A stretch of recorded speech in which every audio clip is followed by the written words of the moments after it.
PMMBYയിൽ വന്ന പുതിയ അപ്ഡേഷനുകൾ മനസ്സിലാക്കാം. നമുക്കറിയാം, PMMBY ആപ്പിൽ ഗുണഭോക്താക്കളുടെ രജിസ്ട്രേഷൻ പൂർത്തിയാക്കുന്നതിന് അംഗനവാടി പ്രവർത്തകരാണ് രേഖകൾ ശേഖരിക്കുന്നതും PMMBY ആപ്പിൽ രജിസ്റ്റർ ചെയ്യുന്നതും. ഇത്തരത്തിൽ രജിസ്റ്റർ ചെയ്യുന്ന അംഗനവാടി പ്രവർത്തകർക്ക് ഇൻസെൻറ്റീവായി തുക ലഭിക്കാറുമുണ്ട്.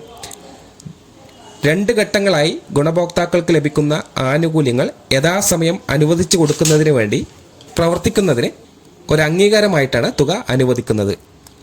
എന്നാൽ ഇനി മുതൽ ഈ ഇൻസെൻറ്റീവ് തുക ലഭിക്കുന്നതിന് നിങ്ങൾ സൂപ്പർവൈസറെ സമീപിക്കണം. അവർ നൽകുന്ന അറിയിപ്പ് പ്രകാരം നേരിട്ട് ഹാജരാവുകയും തുടർന്ന് സൂപ്പർവൈസർ ആപ്പ് വഴി നടത്തുന്ന ഫേസ് ഓതൻറ്റിക്കേഷൻ പ്രോസസ്സ് പൂർത്തിയാക്കേണ്ടതുമുണ്ട്. ആധാർ കാർഡിൽ ലിങ്ക് ചെയ്യിപ്പിച്ചുകൊണ്ടുള്ള ഫേസ് ഓതൻറ്റിക്കേഷൻ പൂർത്തിയായാൽ മാത്രമാണ് ഇനി മുതൽ അംഗനവാടി പ്രവർത്തകർക്ക് PMMBYയിൽ നിന്ന് അനുവദിച്ച് കിട്ടുന്ന ഇൻസെൻറ്റീവ് കൈപ്പറ്റാൻ സാധിക്കുകയുള്ളൂ.